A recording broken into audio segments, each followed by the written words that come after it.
Thought Cops, the only podcast where every week we police the mean streets of the internet because, hey, somebody's got to do it. And then we let you be the judge, the jury, and the executioner in the court of public opinion. Coming to you live from Neo Chicago, I'm Officer Kevin. And I'm Officer Grant. You take a deep breath. I just wanted to let it linger, as the Cranberries told me to. As they once said. A long time ago, yeah. How are you, Grant? I'm neutral. That's great. Yeah. Let's give a warm thank you to our guest from last time, Andrew Hillary. Thank you for your service. Rest in peace. Remember when we used to do that? He's not dead. Remember when we used to do that earlier on in the, 4 years ago when we started the show? God, yeah, and we would do 21 guns. Oh my God, dude. And I made you do all of them. We'd sit there make you. I miss the soundboard, actually. Yeah, we'll have to find out how. I don't know how to get that back on this setup. I barely know how to get this setup up and running. But one day we'll figure it out. 221 episodes, still figuring it out. Hey, we had the soundboard. We don't have the soundboard. We'll, whatever, you know? 2 steps or 1 step forward, 3 steps backwards. Yeah. That's the Thought Cops way. That's how it feels. But let's give a warm welcome to a brand new guest to the show. I'm talking about Lindsay, a.k.a. Skylarky. How are you, Lindsay? I'm doing great. Lindsay, you got a great Twitter account. You got a great Twitch account. They both make me laugh. I have a good time. You've been doing a lot of streaming on Twitch these days. Over you go by Skylarky on Twitch as well, right? Yeah. You know, I feel like we're having a normal conversation here, and I haven't even mentioned the fact that you're coming to us from a home aquarium. Oh, right, yeah. I don't know what there is to say about it. I just wanted something that wasn't boring. Because I'm sitting in front of a green screen, so there's got to be something. Yeah, you got to do something. I know you're like... This. I almost did a Mandelbrot fractals. Oh, wait. Okay, look at the... Ooh! See, but then I thought this was too distracting. I was like, this is I know, you were like... This is too much. Before Honestly, the show, though, it might get more people watching these videos. You know Probably what I mean? Infants right, will watch that's it on our... their Yeah, that's iPad our... kind of like... One of our main demographics. Yeah, if you could get like Baby Einstein going on in the background, that might be. We could have like those Kinder Egg opening. You know what I mean? Those, babies love those. Or play Coco Melon. That's a thing, dude. That shit's scary looking. I've never watched it. It's like the number one show on Netflix. I haven't seen Coco Melon. I've never even heard of Coco Melon. It's like the number one show on Netflix. It's all like the demographic of like 5 and younger. I was gonna say I don't know anybody who watches it. Seems like but if you have like little nieces or nephews or something like that, but like the art style is terrifying. I have no idea. I don't know. It's some bizarre CGI show for babies. If I was like, a what baby, are the visuals? Like, what do you see? Like, what does it show you? It looks like weird CGI. I imagine that it teaches but like, is you it something. People? Is it? Yeah, no, toys? It's like people-ish looking things. Okay. It's like I've seen the advertisement and I've been tempted to watch it. I'll admit it. I've been tempted. Can you say that one more time? Coco Melon. Coco Melon. Yeah, Coco Melon. I'm gonna just look at a picture because I feel like it's all about the visuals. These things. Absolutely. Okay, there's like a lumpy baby. It looks like the Baby Shark video, like the dad that they stole out of Inside Out. It kind of is like that aesthetic. I just feel like if I was a child back when this was popular, it'd freak me the fuck out. There's like a lot the of visuals, man. A lot of scary I feel like kids don't really content. understand that much about this stuff. I don't know. They probably just want to look at stuff move around. Right, and same for me. Again, we are enjoying your background, and then beforehand you were worried that it might be too interesting. I disagree. I think it's great. Well, I could put it back. These fish are great. I like it back. The fish are nice. The fish are nice. The fractals. I love that once again we're doing this half to a video audience, half to an audio audience. Oh, you're right. And people are just listening to us talk about I've never done a podcast before. These fish that you can imagine. No, it's all good. You know, that's a great advertisement for us to get the folks. And that is a great advertisement. We can't go a full 2 minutes without plugging our YouTube channel. So yeah, if you're listening at home, if you want to go check it out on YouTube, just go to youtube.com and search for Thought Cops. There's a whole long, confusing URL to find. I'm not going to say it on the air. It's simple enough to find. But Lindsay, I want to say, again, great Twitch channel. You got a lot of funny stuff on there. One thing I wanted to point out, my favorite thing about the Twitch channel is you seem to have a talent for stringing along these oddballs that come on your channel. It's so weird. I didn't do that on purpose. I really, right. It just sort of happens. So, like, are these like people who happens. You just kind of like through gaming clients, you chat with people on there? Yeah. I mean, I like to use it. I like to use video games to like talk to people. I'm like an extrovert, ESFJ, yes. And so I like games where you like just go around talking to people. Right. And like, but it's so weird because I'll just like run into people. Like the first time this happened, I was just streaming like Roblox. You know, it's like it's like you have a little Lego person you walk around with. Right. And like you murder people, you do drugs. Yeah. So I met this one kid who was like flirting with me, and then it turned out he was a kid, which he had a really deep voice. God, this is the first thing I'm bringing up. Okay, but it's not as bad as it sounds. It's the children's programming these days. They're growing up. They're so all damn watching fast. Cocomelon. But anyway, he like took me to like this virtual house that he had created somehow, and there was like tombstones. Oh my God. Like he was like, this headstone is for Extentation, who passed away like at the time not that long ago. Yeah. And then there was another headstone next to it that was for his grandpa that had just died recently. Oh, and they were like next to each other. It was like this weird. And then I met a juggalo after that who was I've had like a few juggalo suitors online for some reason. And it feels like cliche to make fun of juggalos at this point, but these men are actual juggalos. There was like this one guy who was like talking about like how he was like, I forget, he said he was in the CIA or something. Oh, yes. He said he was in the NSA. And that was just like a one-off that I just met this guy and he was like really trying to impress me. And but it's like you have a knack for like pulling them down this rabbit hole and then like knowing exactly when to call them out. Like, wait, didn't you say something else earlier? God, there was like another one you were playing like Mario Golf or something, and this guy was. Oh God, that guy. Wait, what's that guy's name again? Like Lobos. That's right. That's right. Yeah, and just constantly these like these habitual liars who just get on here and have these like stories of grandiosity. But that's like one of my favorite things is just catching people like that in grandiose lies, which again, you're very good at. And it's just like, just knowing exactly how to lead them down this path while just having a nice, like chill hangout stream. It's a great time. Thank you. To be honest, I'm becoming exhausted with calling out the lies. I feel like it takes so much energy because you have to keep up with what they're saying. And like, I don't know. And keep a straight face too. Lawyers do that all the time. You know what I mean? Like lawyers have to have like a million things. I couldn't never ever do that. I was gonna say if the Twitch, like one thing, the Twitch channel doesn't work out, you could have a career in law. Yeah. I don't know. Like I'm already tired of remembering things, and I only remember like one thing at a time. I mean, lucky for you, these people don't seem to be able to remember what they're saying in the last like 2 to 5 minutes either. So or I guess maybe they just don't expect to be called on it. It's like in like elementary school. I feel like kids used to lie a lot, and it was just kind of like. And that's what's so fascinating. Lied about it or whatever. That's what's so fascinating about it. It's like these adults who never grew out of this like third grader behavior. It's one of the fucking funniest things in the world. I love it. Dude, I think there's a lot more people out there than you'd like ever imagine that are just like do that shit all the time, you know? Like I used to do that. Like honestly, like in high school, there was like this couple of people I knew who were like habitual liars, and they just have these like any fake story. An actual couple, like they were dating? No, just like two people that would be a disaster waiting to happen. But like I would just be like, hey, did that really happen? Yeah. Did that really happen? Yeah. Did that really happen? You did that over the weekend? No, it just was like literally anything. Anything. Like I visited my grandparents this weekend and this such and such happened. Really? Yeah? No. Just like lying for no reason.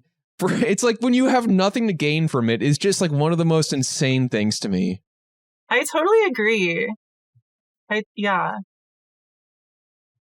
So if you like video games and liars, check out Skylarky on Twitch. It's a great time. It's a great pitch for the channel, honestly. Yeah. Feel free to use that if you want. Sorry? I said feel free to use that if you want. Oh yeah, I should embrace that, the lying. Yeah, somebody has to. Speaking of a little bit of our own housekeeping, Grant, would you believe it? We hit the big 500 on YouTube, and it only took us 4 years to get there. 4 years to get there. But in our defense, we weren't using the channel actively, and it was simply being used as a re-upload hub for the audio episodes. People don't pay for YouTube Red or whatever. They're thinking, why would I listen to this crap? Yeah, why would you pay for porn? Wait, are we? I was like, no, for like a split yeah. second, I'm like, did I say the wrong thing? No, you didn't. You freaked me out there for a second. I'm like, did I say YouPorn or RedTube? Which one? I don't know. Yeah. Anyway, now I fucked it up. But yes, we are now uploading, and this is the 12th time we plug this on this episode. But it worked. We passed the bare minimum threshold. Yes. YouTube sent us an email. That's how many subscribers You got an we have email. now. Thank you. Yes. Yeah. Congratulations. Thank you. It's a true honor. But My only emails from YouTube have all been really threatening and scary. like what? I used to have like a couple channels where I upload music that I liked. And it was like very rare music. And then they would always get banned. And then I got an email finally for one of them, the second one that got banned. And it said like, never make a YouTube account again. Like, not in those exact words. Yeah, but they're never. like, you should never make another YouTube. So I don't know. I guess now I'm broadcasting that I'm in violation of that. But I give up. I'm never going to upload my rare cool MP3s to YouTube again. So it's really the world's loss. That is a true loss for the world. I would agree. But, where there's loss, there's growth. But you got a happy email from YouTube, so Yes. it balances out. But there's death, there's rebirth, and that is the 500 subscribe. Hey, let's make that 600. Like, when do you get the first one of those plaques? I think the buttons. Like a million or something. I don't know. Or or 100,000 or something. That's coming right up. You get a couple, yeah. But there's like a few of them, different levels. It's like a video game being a YouTuber. Yeah. So yeah, definitely go ahead and we also, I know I keep saying we do these bonus video sketches, which at this point our track record is about one per year. I was thinking about that because it's like, yeah, we've had the YouTube channel for however long, and the actual YouTube videos we've made, we have like maybe 5 like of just content that's not the podcast. It's very scarce. If you want to see people run around the Trump Tower while doing the Naruto run from 3 years ago, you can check out our YouTube channel. You'll find it there. We do got to do more of that stuff, but for the time being, I mean, we've also been putting up like clips and stuff, and taking certain clips of like, when Garrett was on and he was talking about the making of Evangelion in 5 minutes, like we've been making clips of that. You can share that with your friends and family. Something Vin Diesel, that's how you make jokes nowadays. You just reference something. It just doesn't even matter. It doesn't even have to be funny. Fucking matter, man. Yeah. But yeah, we also, speaking of things that we should be doing, we will. I should just stop mentioning the Twitch channel until we just start doing it. But we do have a Twitch channel as well, twitch.tv/ThoughtCops, which we've been on a brief hiatus while we figure out all the YouTube stuff. Now we're figuring. I saw somebody in your chat said that you got in trouble on Twitch. Did we get in trouble? Probably not. You probably didn't get in trouble. I was going to say, are they probably messing with us? I'll kick their ass. Yeah, come on. Don't use the people who donate on Patreon. Please don't use the chat to mess with us. Yeah, that's frigged, man. It's goofed. Moving right along, though, to a very famous, very favorite segment of the show called 2 Minutes of Hate, in which we blanket punish all that annoying random crap that we see on the internet every single day of our lives. My 2 minutes of hate this week is the discussion around parasocial relationships. And the reason I bring this up is because former guest of the show, Jake Flores, tweeted something the other day. Yeah. Something about like referring to podcasters. He said it was like weird to refer to podcasters by first name. Oh. So Which I saw that, and at first, like, I kind of agreed with it. Like, I think people sometimes are like, oh, this is my friends Nick and Stav. I call them my friend. If I listen to a podcast, I'll say my friend said this. My dear personal friend, Felix Biederman. No, I understand it in a certain, and you'll probably agree with me on this. I'm going to bet that you'll agree with me on this. I understand it in the context of if there is no context and just someone's being like, yeah, I heard Nick was talking last week about what, like, that's weird. Yeah. You know, there's people that do that. There's people that, like, we know that have done things like that where they're like, yeah, I was talking to, you know, Elon, or like, not that. That's a terrible example. Talking but like, to him, but like, where like you just name drop so that people can be like, Nick who? And they're like, oh, you don't know. Nick from Cumtown, my best friend. That I've never met, but I listened to his podcast. But then it's like the alternative is like, do you have to be like, Mr. Nick Mellon and Mr. Stavros Halkias were having a discussion this week about Tim Curry or something like that? Like, you don't, you wouldn't you be say like their usernames, I think.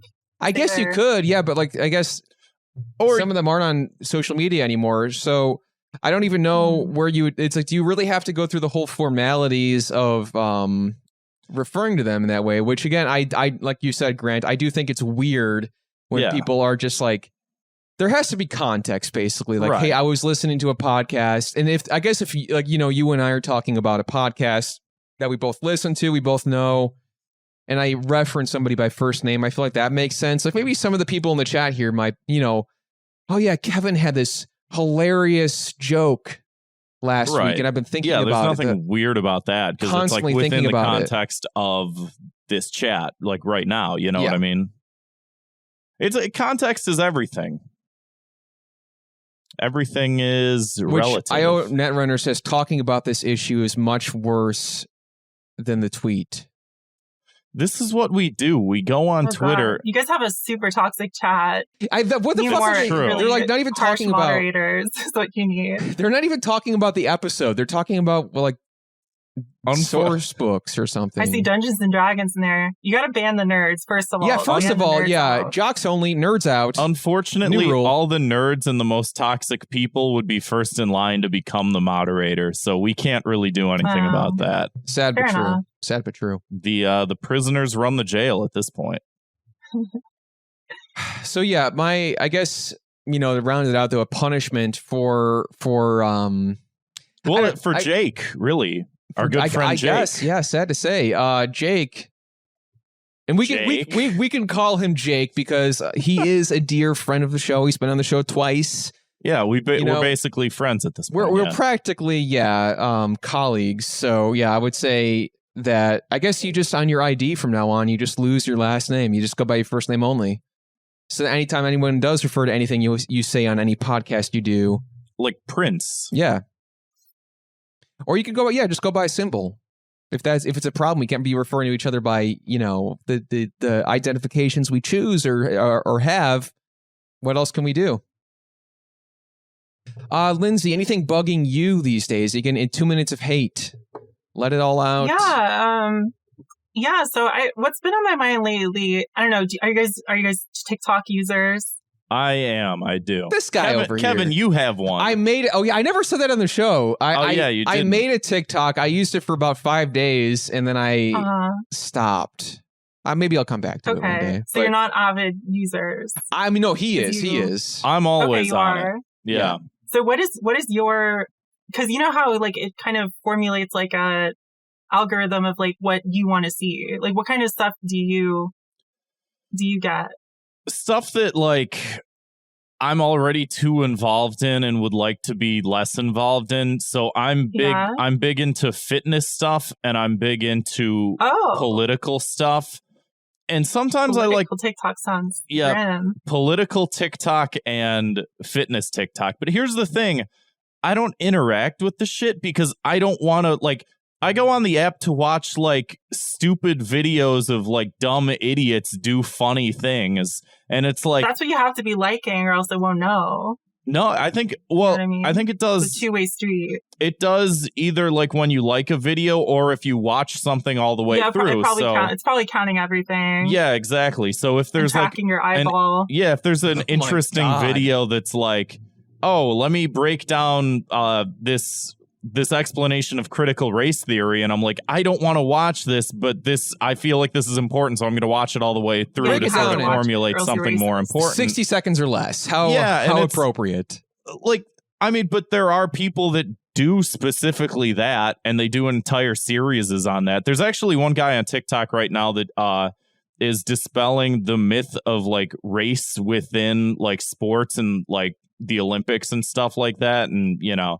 Like, why is our perception of, like, why do we think black runners are faster or whatever? And, like, actually breaks down the science of all of it, and he does a whole series on it. And it's really fascinating. So, shut up, you know? Yeah. Yeah, you. So, anyway, what are we talking about? Speaking, let's take the hate off me here for a second. Speaking specifically to what you were saying. Yeah, so mine, like, I started liking what was, like, funny to me, like, teens doing funny stuff. Right. And I ended up, because you know how there's like kind of like names for like segments, you know what I mean? Like worlds of TikTok or whatever, sides of TikTok. And I saw this one that's like broken kids. Like it's been referred to as broken kids TikTok. Jesus. And the whole like thing is you just like are advertising like how emotionally pained you are and like how I can like put on a little thing in the background for the watch. I'm not going to put on audio because you wouldn't even be able to hear it. Well, but basically like the idea is like you're capturing something. It's supposed to look spontaneous. What I'm putting behind me right now is this guy who's like really sad near this pond and he just like throws himself into the pond. What like, the fuck? It's too much. I'm overwhelmed with my emotions. They're so intense. And it's basically like all, you know, but what's I guess so frustrating is that like the spontaneity of course is fake because they have to plan out like literally every part of this, like how they're going to film it, from what angle, what music is going to go to it, how is the music going to synchronize to it. But you have to make it look really, I don't know, realistic. No, that totally bothers me too, because it's like you see stuff like this, you don't think about it, then you think about doing that sort of stuff yourself maybe, and then it's like the idea of doing it feels cringy because you're like, oh, well, I have to do this, this, and this, and then make it look. I know, and they're like so self-conscious about that. Like they have no... God, I wish that were me. Like when they make themselves cry, like there's so many ones where they just like have like a tear, like they get a perfect... tear. Like this boy I just put behind me, his whole page is just he has like tears in his eyes. He probably figured out how to stimulate. It says I still secretly check your account to see if you're doing okay, and he's crying on cue. I mean, that's impressive, but that always like bothers me about the concept of like what's real and what's not real on the internet, and the whole concept of like acting and playing a character. And it is one of those things where it's like, I mean, we do it to a certain extent. Like this is a form of like theater to sort of like stand here and pretend to be fake cops in order to do a dumb show where we read tweets. I always tell people I play a slightly dumber version of myself in real life. But it is one of those things where it's like, there's always a line, and I do think that there's a level of self-awareness that like is refreshing when people don't take themselves too seriously, because some of this shit is just like, you're right there. You're right. You know, I am tired of everyone being so embarrassed about expressing themselves and like trying to hide everything in like a stupid, unfunny joke because then it's plausibly not sincere or whatever. Yeah, so totally. On one hand, I do respect that these kids are truly expressing their feelings. But I guess what's part of it is like, it's like weird to think like, I mean, I guess if I was this age and I had this, I would probably be doing this too. I guess I'm glad I didn't. I don't know. I don't know how much this stuff is going to stick around. You know what I mean? Yeah. Like how many people are going to actually be seeing this stuff that you made when you were 15? We don't know. This is like ahistorical. It feels, I don't know if I guess because my familiarity with TikTok is minimal, I guess at best. So it feels more like the format of it feels more like these sort of fading pieces of internet media, like kind of how Snapchat was, or I guess still is, or Instagram stories, or how fleets are and soon to be were, where those things won't stick around because they're temporary by nature. Are fleets going away? Apparently, we found out last week. Yeah. Wait, what? Yep. They're done. Oh my god. Kaput. Sorry to make you find out this way. This is how you found. Remember where you were. I'm gonna be crying like the TikTok behind you. There you go. And that could be a good punishment too. I only used it like 4 times or something. Yeah, that's sad. I thought they were gonna make it more robust and get it on my desktop eventually, and not just like get rid of it. Couldn't even get there. How depressing. But yeah, so I guess to kind of narrow it down, are you punishing the people who are going through this effort to make this? Well, I've kind of become a little more sympathetic for them through just this conversation. It happens, Sometimes the show is a learning experience, and you don't expect it to be. Yeah, Yeah. Come out a different person. So at the end of the my episode. punishment is, to paraphrase Marilyn Manson, I wouldn't punish them at all. I would listen. Wow. I would just listen. Marilyn Manson, one of the greats. And punishment is to lend them an ear. Nothing problematic with that. Hey, maybe if you listened to whatever. No, it's not. Guys know. Yeah. Okay. Yeah. I do want to say though. I remember. Wasn't he in? What the fuck was that? Fahrenheit 9/11. Was that the one he was in? I didn't see that. No, that was Bowling for Columbine. Bowling for Columbine. Yeah. That's what she's it was Bowling for Columbine, and Marilyn Manson was like, they were like, what would you say to these that's kids? what you're. Yeah. But like when he was in that movie, the ultimate punishment.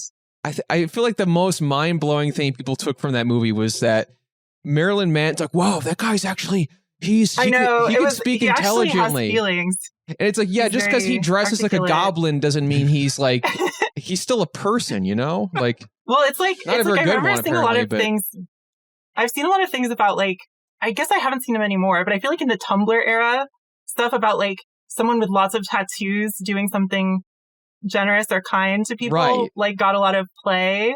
And it was kind of like, see, like we tattooed folks can, be just as kind as anyone else. Yeah. Like I didn't realize that was like I don't know. I get maybe very old people would be surprised. I do think that it's that. I think that like more and more the stigma of that being some sort of like weird people from like derelict subcultures and stuff like that. They have tattoos. Like my parents still hold on to that type of stuff where they're like, they like dress someone down and they're just like, no, I don't trust that guy. And they could spend some time on Tumblr, learn a little something. Maybe they could get a little perspective. Yeah.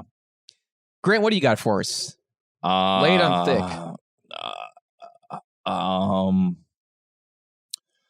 thick. People belching in podcasts. Okay. Care to elaborate? It's disgusting. Any other? Gauntlet has been thrown down. Is this? Give me an example. Give me why is this bothering you so much today?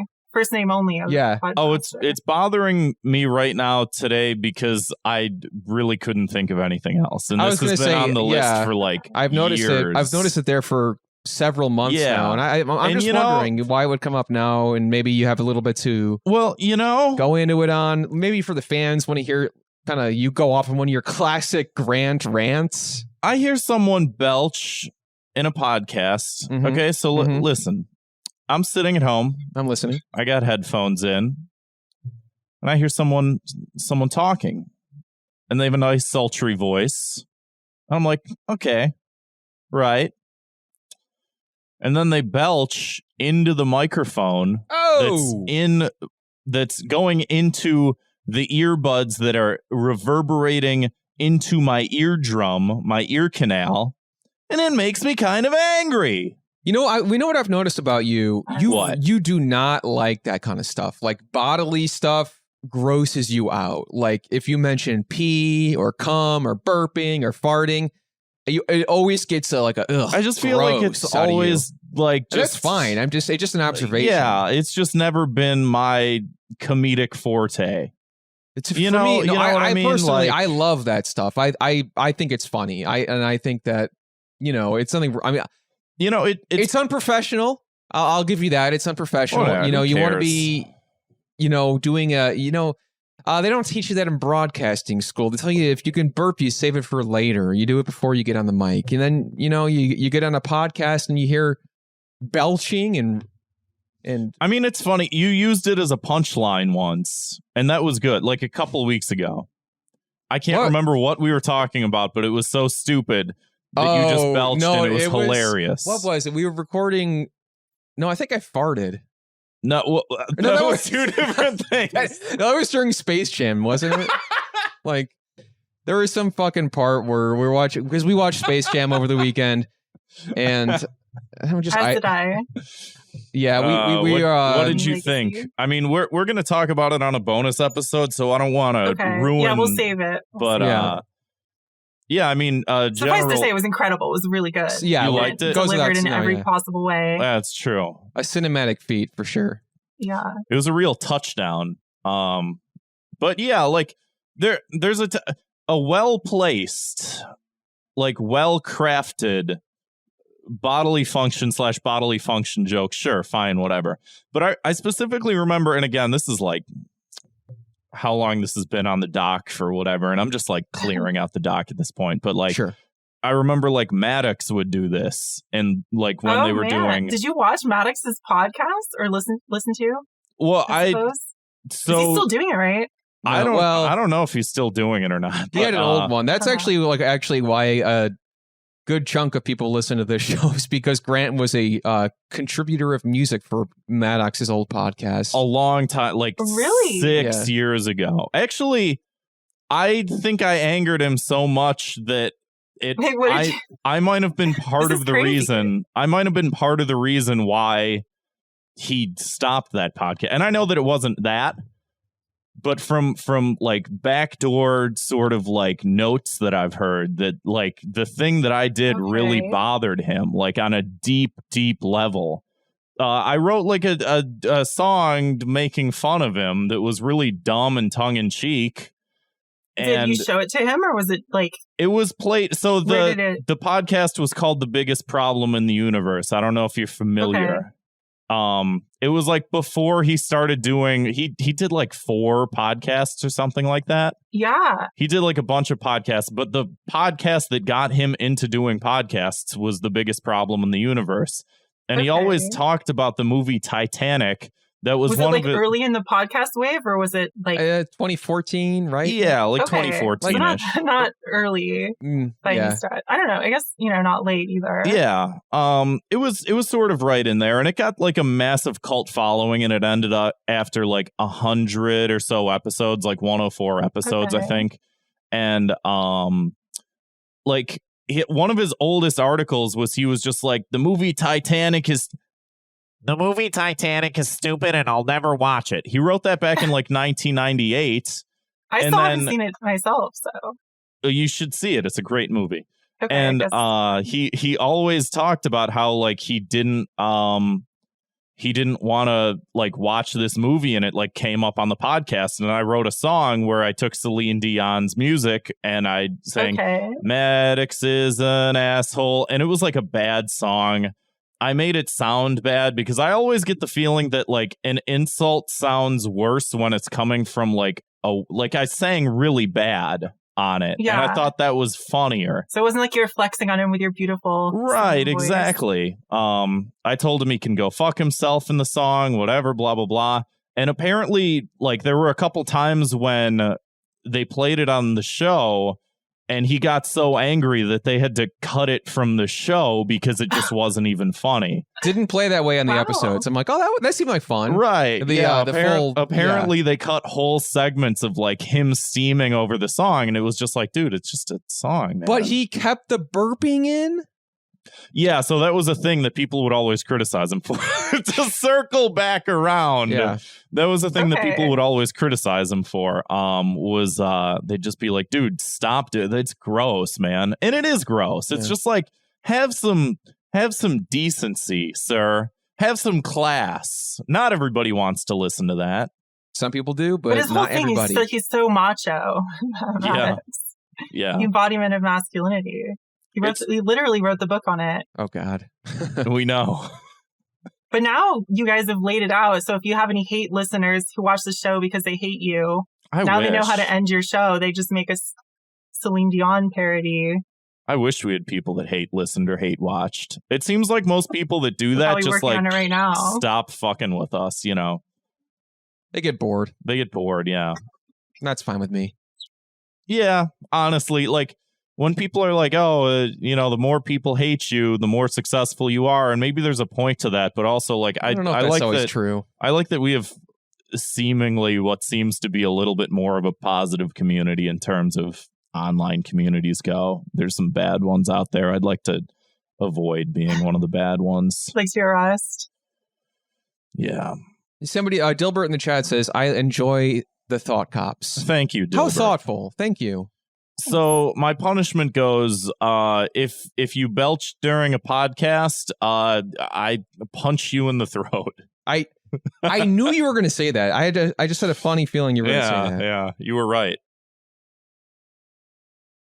Anyway, on that wonderful note, if you haven't listened to Thought Cops before, every week we investigate the internet's outrage-inducing news stories, and then we sentence each perpetrator to a cruel and often quite unusual punishment. So, Lindsay, you're a gamer. I've seen you game on Twitch. I've seen it happen. We're gamers, too. We play games on Twitch once in a while. And there is an article here from Wired I wanted to bring up. It's a headline, Immortality. Oh, I'm going to pull it up again. Yeah, I'm pulling it up on the screen so that the viewers at home you can follow along with me. Read the headline out loud with me if you want to at home. Immortality should be an option in every video game. Okay. Now, if you want to scroll down here, there's some key pieces of information. I can't read it because my lenses are polarized and I can't see the screen. God damn it. By all means, I'm going to read it off my phone here. You can read off your phone, and the viewers at home can read aloud at the same time as you do. Feel free. It's fun. So this has become sort of a debate amongst, because there's something better to talk about. Yeah. It says, death, it seems, is everywhere. From the resurgence of COVID-19 thanks to the Delta variant and low vaccination rates thanks to the low vaccination rates to the effects of climate change ravaging our communities, everything is a reminder of humanity's own mortality, its own fleeting existence. It's no wonder, then, that Ratchet and Clank Rift Apart is the perfect game for right now. Play it right and you'll never die. So there's been this discourse around whether or not games should have the option to have where you don't die or something. And I think that there's a new Psychonauts game that's coming out that also will have an invincibility option or whatever. And I remember the first time I noticed this was back on the Wii. I think it was one of the Mario games had invincibility option, and people were so pissed off about it. Personally, it's I'm not going to use it. If some people do. I was pissed because I love to talk about beating Mario games. It was a point of pride. Yeah, so I guess it's you have to lowered have to elaborate. Then I didn't use the fucking Tanuki suit. Yeah. Right. Actually, the article does call out Mario here. So they say fearing death. God. Yeah, they say fearing death, on the other hand, can cause a lot of anxiety. That little health bar feels like being tied to train tracks after 10 cups of espresso. It's actually why I shy away from Mario games. I'm not very coordinated. Really? And I die way too often. Thanks, Koopas. It's not satisfying. Being able to turn on immortality the way that players can in Ratchet and Clank simply makes one part of the game easier and ensures that aspect isn't a constant stressor. In a world where I'm already too aware of my own impermanence and where everyday life into the real world. and where everyday life brings new dangers, it's comforting to be able to live forever in Ratchet and Clank's interdimensional world. I feel like this person is a little detached from reality to some extent, and I know that they're a games journalist. Don't you remember Gamergate? Some people get way too angry about this. Yeah. How dare they? Because it's there is, the people I haven't played too much of the Dark Souls games myself, but I know I love those. I love for that community, it seems like the thrill, the fun, the being part of those games is the difficulty curve, right? Can you get this far? Can you do this? I think it gets overblown, maybe. That it's the people over exaggerate how hard it is, you're saying? Yeah, I don't know. I mean, the Dark Souls all have co-op. I feel like you can kind of pick it up with a friend. And that's how I got into it. And then you kind of learn. It's actually not that bad. Yeah, because like I've always been stubborn intimidated about, like, it's a standardized, like, there isn't like, I guess the newest one you can make it harder, but there isn't like an easy mode. I was going to say, because I feel like if they had an invincibility mode in Dark Souls, people probably would be upset. They would be, and they would blame it on this, that, or the other thing. It's also like some games I think it's more appropriate. Some games it's less appropriate. And I mean, there's games in the past where that's been just like a cheat code you put in. And like, that was always like, oh, did you know if you put in this cheat code, you could do whatever? You could be Darth Maul and you could be an invincible Darth Maul on a skateboard. I was going to say, you know Tony what Hawk? I mean? I don't think you die in Tony Hawk. But you know what I mean? Where it's just like, yeah, certain games, sometimes like some of those games are a little more relaxing. Like Katamari comes to mind, where it's like you don't really die in it. You just either do better or you do worse. And it's like, that's sort of up to the game developer to say like, hey, like, you can toggle these different levels and stuff like that. And we've made it more accessible for people who want to experience it, or for people that don't, that's always been like an option. And even a lot of older video games is like, oh, do you want to do normal mode or hard mode or extreme mode or like baby mode? And you get like your character gets a little pink bow on their head to at least if they show do that, their like femininity or whatever the hell. At least, or like in Metal Gear Solid 5, there is like you have to wear like that chicken hood if you're like it makes you like invisible to the enemies. But he's like, yeah, but if you wear the chicken hood, you look silly during the cutscenes. It's like that's good point. That's fun. That's a good point. And yeah, at least do something like that. But right, I have heard the argument tied to the idea of accessibility in video games, where like, oh, well, this is like not accessible because it's too hard, whatever. Which I don't really fully understand the argument around. Where it seems like because like, what are they trying to access? I don't, because I feel like I would argue that kind of is the game.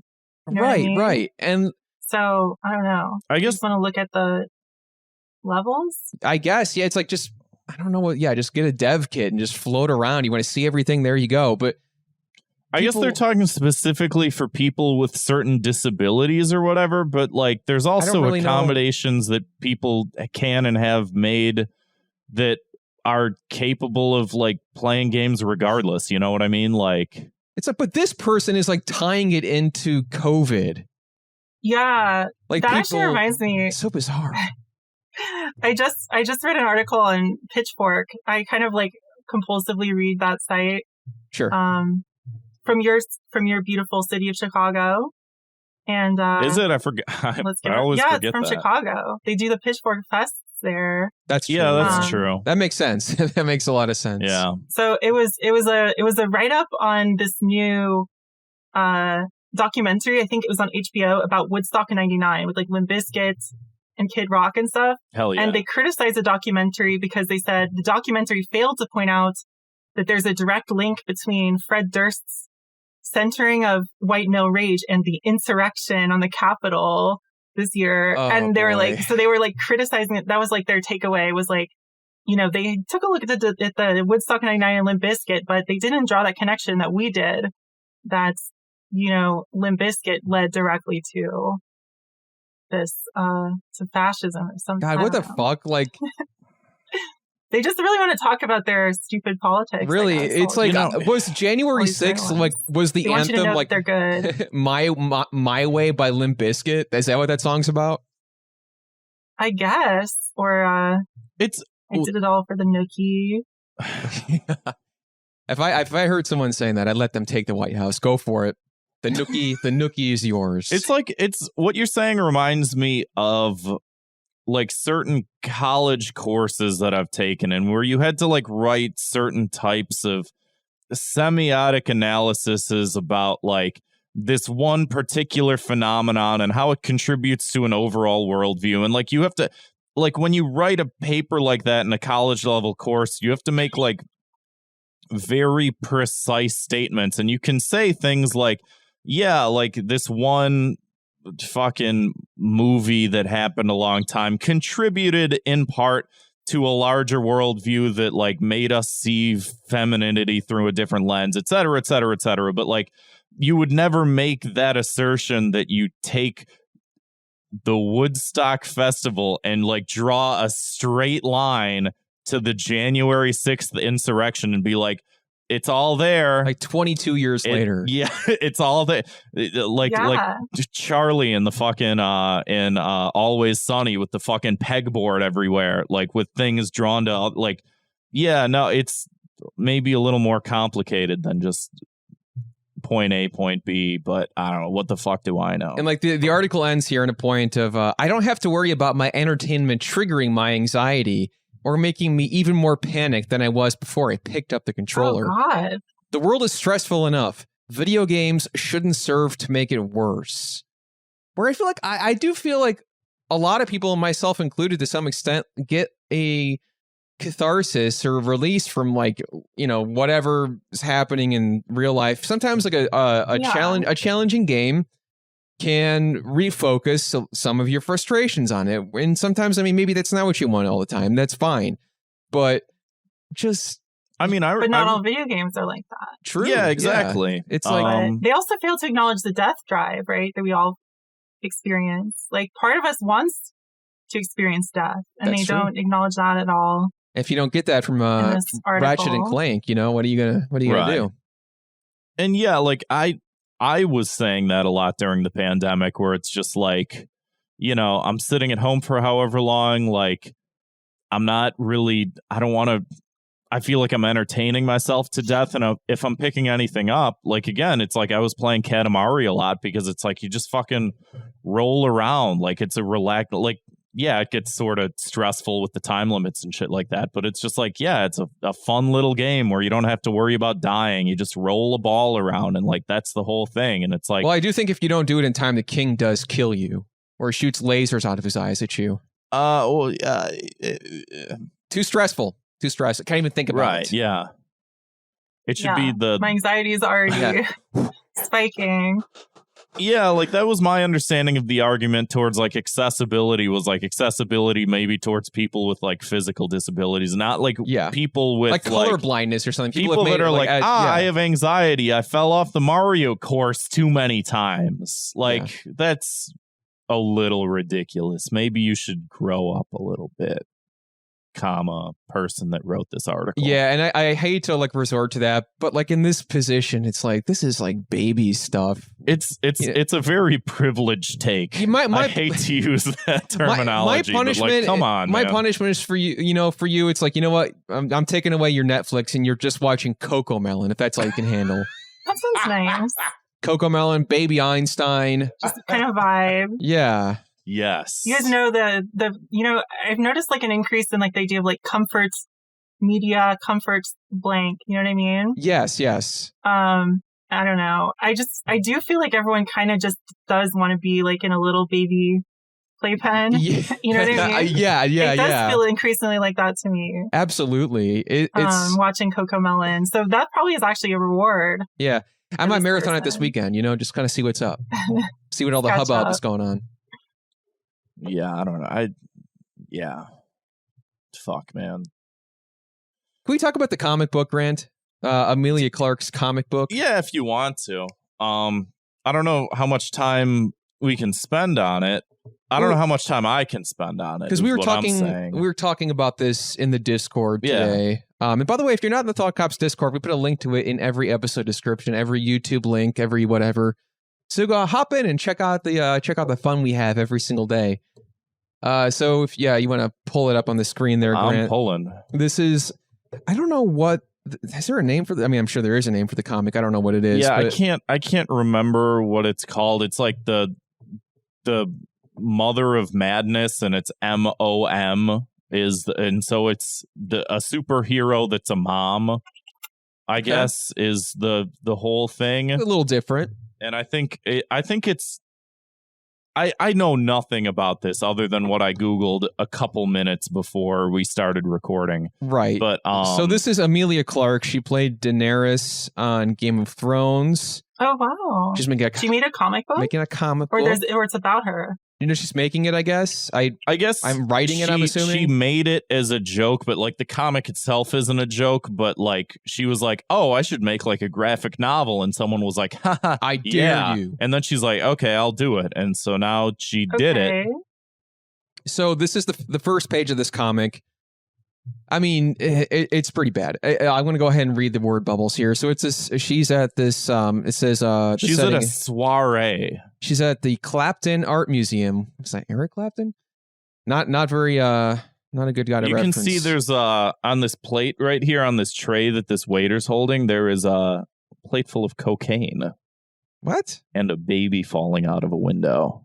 Oh, okay. You're doing that. Yeah. I'm doing a bit. This is New York City, March 2049. She turns to the camera and she says, hello there. My name is Maya Kuiper. I am 29 years old, a single mom, a high school dropout, a chemical engineer, a part-time sex worker, a Thai food junkie, and biological freak of nature. She's not like other girls. Scorpio and blood moon rising. No drama, no water signs. She says, I like Ruth Bader Ginsburg speeches and Martha Stewart living. I enjoy more children's television shows than is probably healthy, which like Coco Melon goes to your point of the wanting to be a baby thing. She says, I lie to myself every January about using the elliptical I bought 4 years ago for anything more than an expensive clothes hanger. I get anxiety from feeling like I don't listen to enough podcasts about controlling my anxiety. God, man. I made a pacifist run on Undertale my first time through, including escaping the bullet hell. Thank you very much. I am currently trapped schmoozing at an Upper West Side corporate after party as part of my boss's entourage for a female empowerment in the workplace initiative. The last CFO had to step down after getting caught soliciting what turned out to be several thousand Mexican scorpions in a trench coat as part of a viral prank sensation. So here we are. That's the first page. No. My advice is don't start your comic with hello there. Yeah. I mean, already tacky. Unnecessary. Edit. Yeah. Yeah. Maybe it's not too late. They could fix it. Yeah. Here's another thing you can do. Don't just have the character talk about themselves. And it's reference. Yeah. Don't like. Oh God, I hate defending Ready Player One more than anything.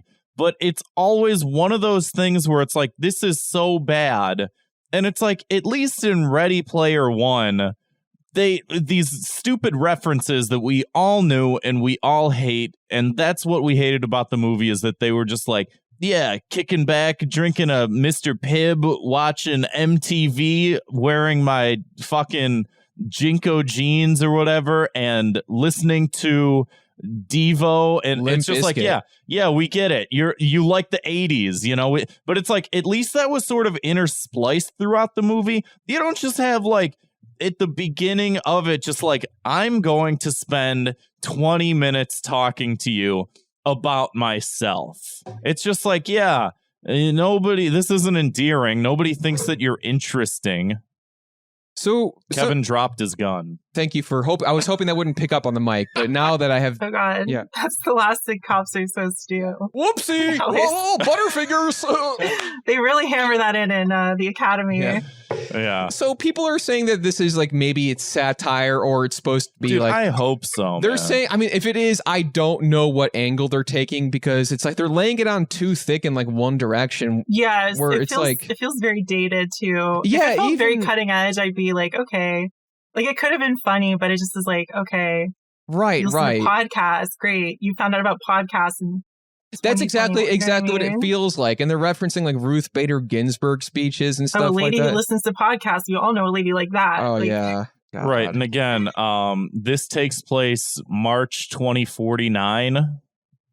So so it also just feels like that's now. Like why set it in the future? I'm playing. They're way too contemporary, or like old, like not even that contemporary. Like they're a little old for now. Yeah, she's like bragging about playing at that point a 60-year-old game, Undertale. She's probably emulating Undertale. Right. On like her Nintendo Switch 6 or something. Yeah. So, it's somebody. I guess they're saying that it's supposed to be like the characters like has flaws, that they're going for like some kind of weird BoJack Horseman thing or something like that, where the character, well, she's a lady, but she's also flawed.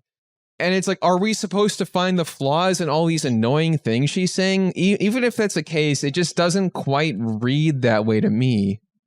It's hard to tell because it's weird that like, it seems like they're trying to characterize like basic liberal lady. And then they say she's stuck at a female empowerment initiative where it's like, it seems like the character they're trying to establish would be in yeah, why wouldn't she be in there? Yeah. The message but it seems is like it kind of contradicts its own. Like, I don't even know. At first, it's like, okay, you see what you're going for in the very first sentence. But then, now I don't know. Because it's like, I don't know. Are we supposed to hate her? It's supposed to be like, oh, this basic bitch or whatever. Or like, I don't know what I'm supposed to think about her. I had heard something... And again, to what degree this is true or not, I heard somebody say something along the lines of like, oh, she's sort of supposed to be like a female Deadpool. Oh, is that supposed to help? Ooh. Yeah, because like, again, in certain aspects, Deadpool can be very irritating. Now, again, I think that the movies have been pretty good so far. But yeah, like, I remember... Kevin, when I was like very excited for the Deadpool movie to come out, because I'm like, it's Ryan Reynolds. I think he's good at it. It seems to be like a passion project. Like, it seems like they are doing all the right things with it. It's rated R. And your response was just like, I've been to so many Comic Cons where people dress up like Deadpool and act like total jackasses. Yeah. I don't want to see this movie. And I'm glad that it wasn't like annoying or whatever. But it wasn't. I hate him so much. I hate him more than any other celeb, Ryan Reynolds or whatever. I hate him. He's weird. I like him in that role. His whole thing is like he's like wiggling eyebrows personified. Yeah. I'm so, and he has that movie coming out called like Good Guy or something. And I swear to God, I've seen trailers for it for like 5 years and it still isn't out. And it's the same trailer. Pandemic, He's like in a video game or something. I just hate, he's like the same thing always. And he's like a kind of person that I hate. Like, yeah, very much like boiled down into like the essence. Like, the first thing I saw him in was Blade Trinity, which I do love that movie. Oh, that's right. Yeah. But he was like really pissing me off. And like, I hate him in that movie, but I do really like that movie overall. But I was just like, I hate this man. And the way that he acted in that movie is the way that he acts in it seems like everything. Like, he's just always doing that. Yeah, for sure. And like, some people are like really into that, but I think like people are getting bad people sick of this shit. Yeah, bad people. It's a great litmus test. But again, for this comic, like yes, I will give it the benefit of the doubt. It's only one page. It maybe we're not getting the full context. Right. I'll say that much. It's hard to say where they're going with us at this point. But that page does give off a lot of information. That's a lot of words for one page of a comic book. Again, even with something that's like a visual medium, and it's supposed to be like, it's obviously half literary, half visual, but you're still compelled to like show, not tell, And like, this is just like telling too much. It's too much. And it's like, is that the joke? I don't know. It doesn't seem like it. But it's also not real astrology either. Blood moon isn't real. You can't have two risings. Oh boy. Signs. The astrology doesn't add up. Maybe it's not too late to fix it. God, I hope. I also just wonder though too, like, if it's some sort of weird satire, like who's the target? Like just like women, like what? Like liberal? I genuinely can't tell if we're supposed to hate her or relate to her within this one page. It feels like it's going both ways at the same time. You got to pick one. Yeah. We either like you or we don't. So none of this moral ambivalence. Exactly. What's the main character? We have to feel some kind of way about it. Yeah. And I just have no idea. Because it feels like it's trying to like borrow an archetype and like be like, okay, well, I'll load all these things in your brain. Because this is who this person is. Like, she likes podcasts and astrology, and she's a sex worker, and like all these things. Oh yeah, God, they have conjure to up some mental image. Every fucking beat, like it's like every Twitter bio that there is. Exactly. Yeah, yeah. She's a Twitter bio superhero. Yeah. Is she a superhero? Is that what I'm assuming? She's something like that. Okay. I guess it's like her secret identity or whatever. This is like her secret powers, I guess. Again, I just fleetingly read little blurbs of things that I saw on Google. But I saw that her power comes out, I kid you not, I believe her power comes out once a month. Oh. Ooh, okay. Okay. So again, like that could be an interesting sort of like weirdly semi-satirical like that tells you exactly all you need to know about this. Honestly, that is like the nail in the coffin. Like that's exactly. I could be completely wrong, but I did see something that said that. And again, we could have stood to do more research. Sure. Whatever. Fine. Who cares? What are we, Hannity? That your go-to reference for a man does a lot of schmoozing, I think, right? So like that's my impression of Bruce Wayne. He does a lot of this socialite. Yeah, and maybe that's what they're going for. No, I honestly now I want to know more because I've gotten myself into this position. Like I want to know more. I feel like I should know more.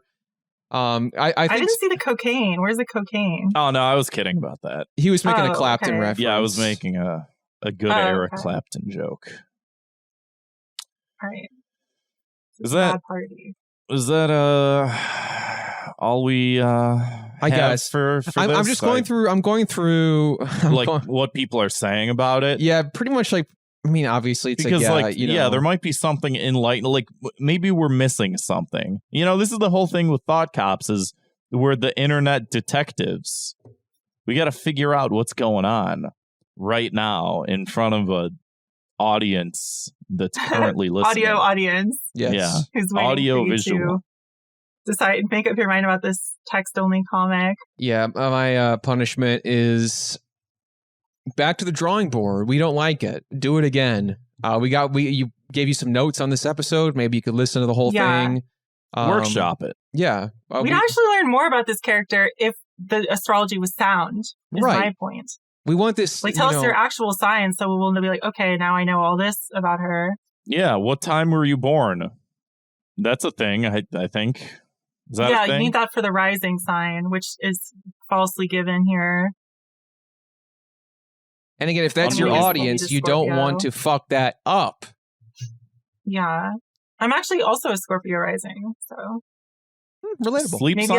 Maybe I relate to this character. Sleep Science in the chat says, take our notes, extremely famous actor Emilia Clark. That's right. I don't appreciate the fucking sarcasm. No, he's right, though. He's right. Okay. He's not being sarcastic.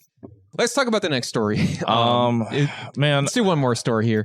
I do want to talk about the Ben and Jerry's shit, but also I don't, because it treads so far into like actual politics in a way that makes me sick. But also I feel like it's important because it's one of those things where it's like, man, we talk about this culture war shit and this like the effects that it has on just like basic social discourse so much on this show. And I think that this is a glaring example of the hypocrisy. And I also think that pointing out hypocrisy does inherently nothing to change any material conditions that any of us ever go through in our day-to-day lives. And yet, I still feel compelled to do it. You know what I mean? I'm not going to stop you. I'm not going to stop you. I guess all on board the ice cream train. There's also like collectively. There's also part of this where it's like, man, I don't want to get into like the Israel-Palestine. Let's just make it quick. Was it a new ice cream? A new ice cream flavor? A new ice cream flavor. Is it good? That's all. I would just a new ice cream flavor called anti-apartheid. Ben and Jerry. Ben and Jerry. This is everyone's favorite comedy podcast, Thought Cops. Ben and Jerry's put out a press release saying Ben and Jerry's will end our sales of ice cream in the occupied Palestinian territory. They're just like, hey, there's some things happening in the world, and we're not necessarily, 100% on board with it. And we sort of feel our own sense of moral obligation just not to play a part in any of this. So we're pulling out of this area. We're just not going to sell them ice cream anymore. Which is just like, who cares? You know, like it is one of those things where it's like, yeah, like I saw a lot of responses where people online were like, oh, I hate when companies get into politics. And it's like every corporation's a political entity. Like you can't fucking avoid it. They're all going to do things, and you can either like agree with it or disagree with it, and that's like fine. That's your imperative as either an American or a person living in Israel.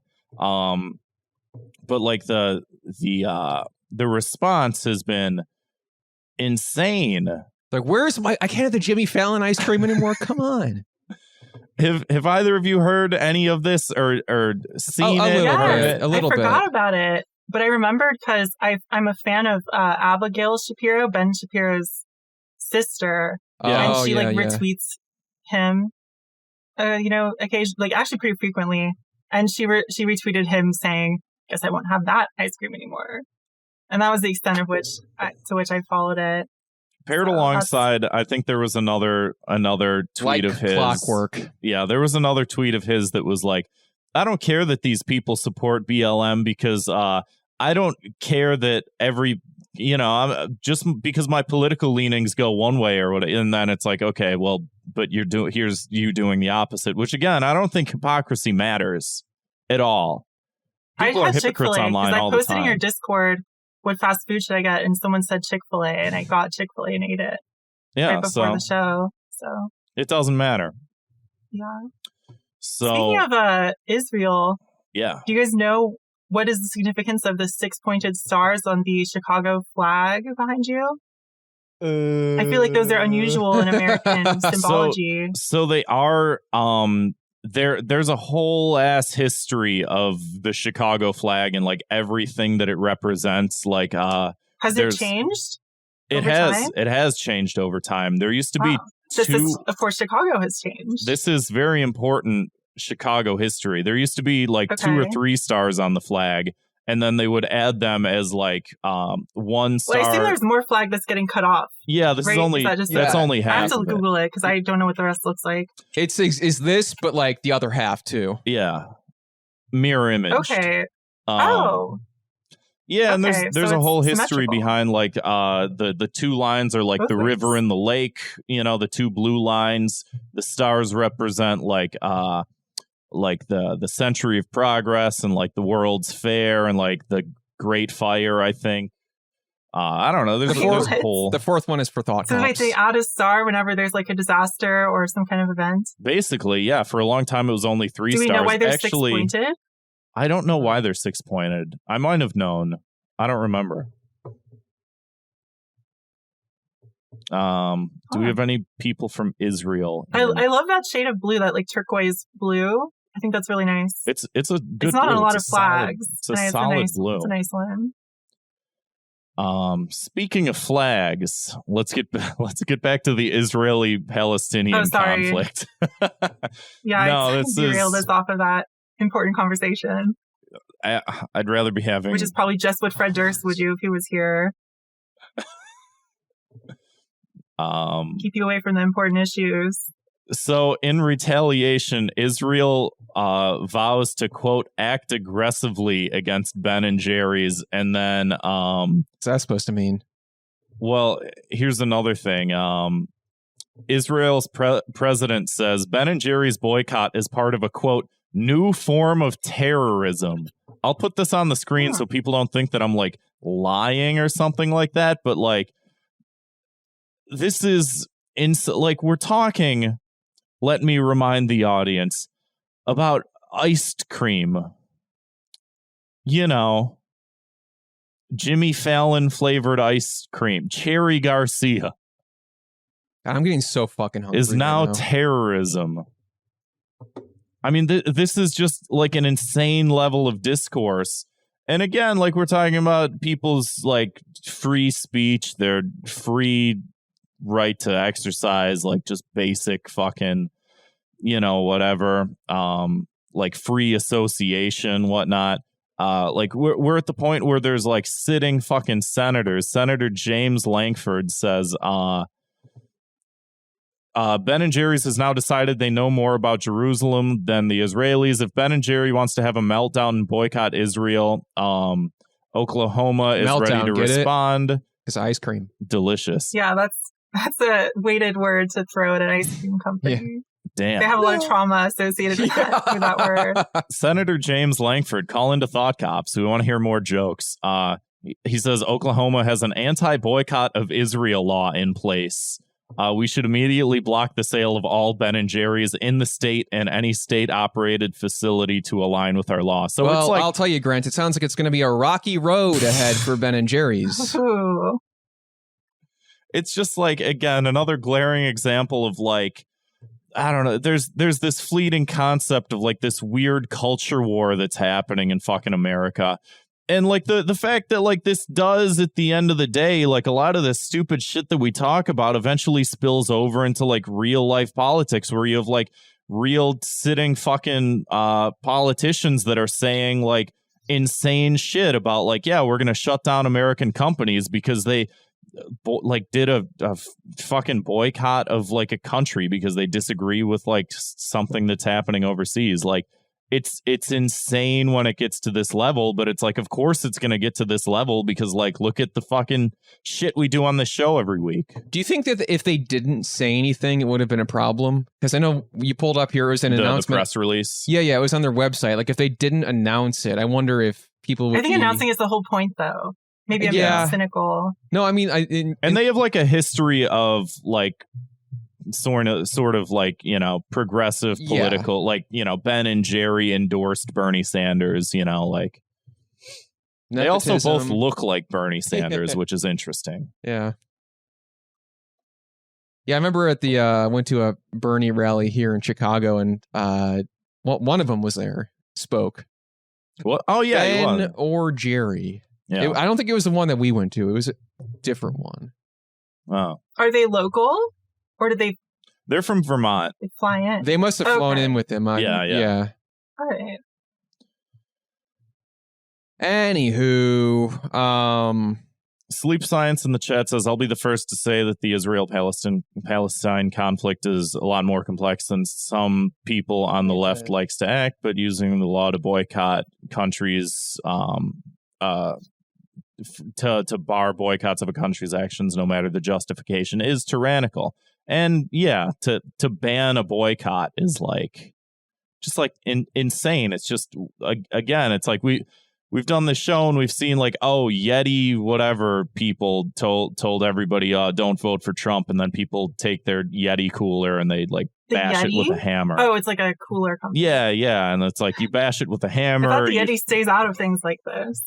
Yeah, or you like throw your Nikes off a balcony or whatever. I'm setting my Nike stuff on fire still. And it's like here it is, you know, bleeding into the real world again. The internet do be bleeding into the real world. It's a problem. It's like the Matrix in reverse. So I looked up why the Chicago stars are 6-pointed, and it seems like there isn't actually an answer. This article says, they just said it's interesting that they're 6-pointed. A lot of states use 5-point stars, which is what I said, and because I'm just very perceptive about things like that. And a flag scholar notes that the 6-pointed design had never before been seen on a flag of a sovereign state. So it makes the Chicago flag all the more singular. It's a beloved city. So you would think there would be a reason, given that they like everything Grant there said. just should be a reason for everything. But I guess they just wanted stars, and they just decided. Want to be different, maybe arbitrarily. Yeah, we're a little different. You can very clearly see though, it's not like the Star of David type shape. Like it's not like triangles. It's like thinner. Like it's like a star. Yeah, like an actual. It's more symmetrical. Yeah. It's like if you squint and looking at a star. I guess it'd be weird because I guess each star, the whole star represents like a fire. Yeah, one represents. So it'd be weird if each point of the fire represented something. You got to just give it to the whole star gets to represent the fire. I just hope we stay at 4 stars. We don't get to 5. I don't want to have. That'll be chaos. Something bad. Yeah, it says the stars were originally aligned left to leave room for future stars, but they're now centered, and I guess they'll just get swished Yeah. in. I was going to say, if they just kept going like a line left, like 1, 2, 3, 4, that means nothing bad will ever happen here again. There's a bunch of Chicago dude bros that would have to get their tattoos updated. That's true. Yeah. Have you seen tattoos of it? Oh, absolutely. Yeah. Every fucking barista in the city. Literally has this. everybody. I have one. No, I don't have one, but I don't either. And I won't get one. Anyway, just finish this ice cream crap. that's the punishment. We finish the ice cream. Yeah. Yummy. That's it. We go to Ben and Jerry's. And like, what's the one Tim and Eric sketch where they're like, we ate all of Brownie Mountain. Oh, we eat all of Ben and Jerry's. That's it. It doesn't have to be any more complicated than that. I mean, what are we gonna do? Solve the Israeli-Palestine conflict on this show? I don't think so. I don't want to do that. Not me. But let's move right along to something more positive, something nice. I'm talking about Thought Cop's Key to the City. My key to the city goes to a Chicago artist named Derek Erdman, or Erdman. I'm not sure how you say it, but so I got a funny story with this. On Twitter yesterday, I posted, I go on a lot of walks on my lunch breaks, just walk around because I work at home, just get out of my house. And I walked past this area I walk past every single day. And the other day, it had a big sign on it that said, Jussie Smollett Dog Park, Chicago Park District. Now, I don't know if you remember, Lindsay, the Jussie Smollett incident. I watched a video about it recently on that channel that's popped, the crimes analysis one or whatever, the criminal psychology channel. Yeah, so like for anybody who doesn't know, he essentially faked a hate crime. He said he was in Chicago. He got chased around by guys. I didn't realize I was in Chicago. Yeah. He was because he's from here. I think I don't know if he's from here, but they filmed that show Empire here, the show he's on.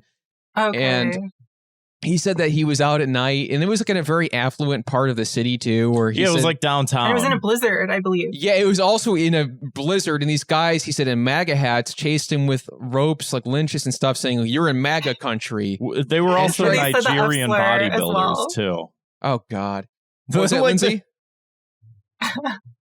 Oh, F slurs. I just love to yeah. So this whole which thing is also like, how would you know if you didn't like watch the show or like know who he was? Like, like they're huge. There's fans, a lot. Like we're huge fans. You F slur. Right. So this whole thing happened, and everybody was kind of up in arms about it for a week, and it comes out that the whole thing was made up because I think what was the security camera footage might have come out or something like that. But it was just anyway. They got the guys who did it. Like the guys who did it, and he paid them. Yeah, right. Just like insane. Yeah. So anyway, I was walking around on my lunch break. So as you could imagine, my surprise, a Jussie Smollett dog park. I take a picture for Twitter, and I'm like, memorial. It's a memorial dog park. Right. It's like, and it's a Chicago Park District underneath it. And I take a picture of it for Twitter. I'm like, you got. It looks official. Yeah, it looked real, and like in my head, I'm like, this may be some kind of goof, but it was like I walked by, and there was a family using it as a dog park, though, so it looked extra official. And I put it up on Twitter, and it's like, well, you got to be kidding me. And it got retweeted and posted around actually quite a lot all day from all these different people on Twitter who are like, this criminal city is run by criminals, and look what they're doing, and this, and like all these like bad faith remarks about like Chicago and all this other stuff. Look at this.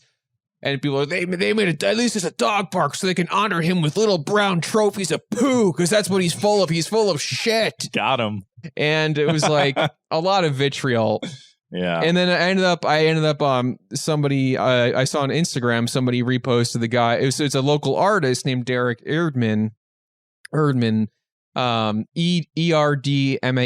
him out on Instagram. So it turns out he's actually a really cool guy. Just does a lot of art. He lives in the same neighborhood as me. And start knocking on doors. See if you can find him. Yeah. Get him on the show. Well, it could happen actually. So he put up this, like, it just was like this, I guess even like some level of performance art just by putting this thing up and seeing how people would react to it. Which again, like, I just happened to see it like the day after he put it up and put it on Twitter, and then it got a lot of traction when I guess otherwise people no one really seems to bat an eye. They're like, oh, a dog park. Okay. I don't know who Jussie Smollett is, but probably looking at their phones. Yeah. So You're welcome for that contribution. Typical millennials. But again, he got me. He got everybody else who fell for it. And then at the end of the day, it's honestly a very funny prank. So you get my key to the city, Derek Erdman on Instagram. Lindsay, anything positive in your life you want to share? Anything cool out there you want to tell us about? I'm gonna keep it in Chicago. All right. I wanna, and I realize maybe this might be a conflict of interest now, but congratulations to Kanye West. His new album is coming out tonight. And in fact, I realized the reason I said it's a conflict of interest, I believe it's now streaming on Apple Music. So I think it's actually like happening like right now. If you have Apple Music, which I don't. Nobody in the chat. I'm a big fan. Leave. I don't know how you guys feel about Mr. West. I don't really have any strong opinions. Yeah, I'm not sure whether I'm kind of cautiously optimistic. I just feel like he's overdue for a good one. Sure. But I don't know. I don't know what'll happen. I also don't know if there will be cussing on this record. Yeah, I don't know because the last one had no cussing. I hate to use the term, but can't believe I'm going to say it. He's sort of tradcath.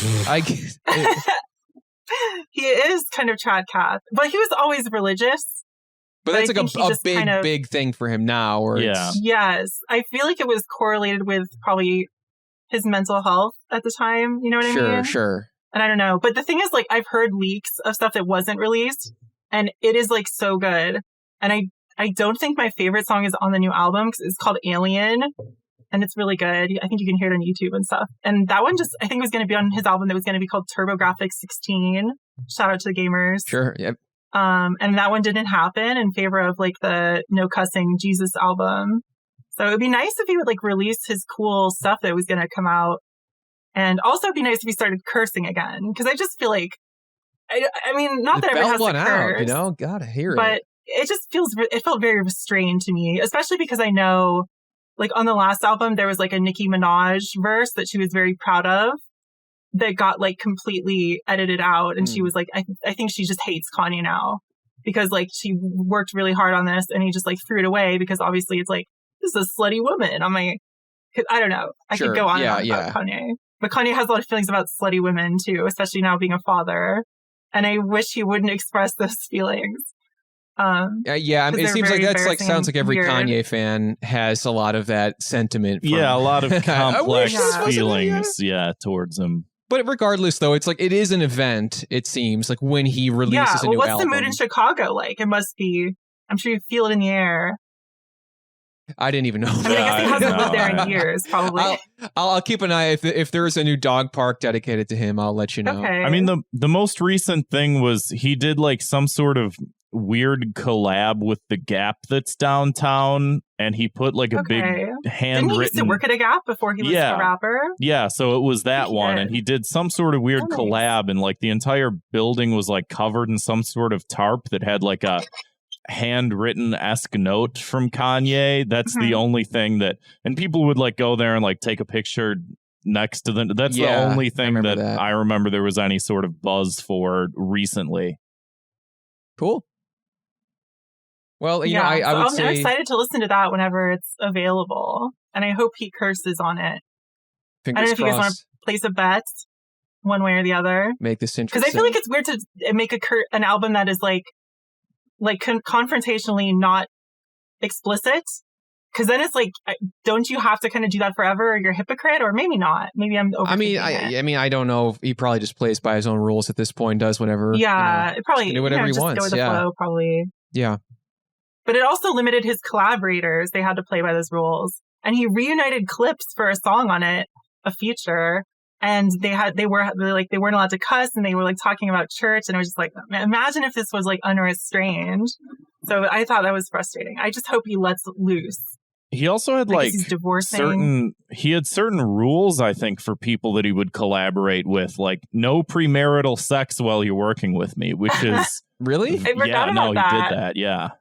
It's weird, man. And I guess it's like if you are in that very prolific position of success, you can really, I guess you could make up whatever rules you want, you know? I mean, people are going to follow them or they're not going to follow them, and then, whatever happens, happens.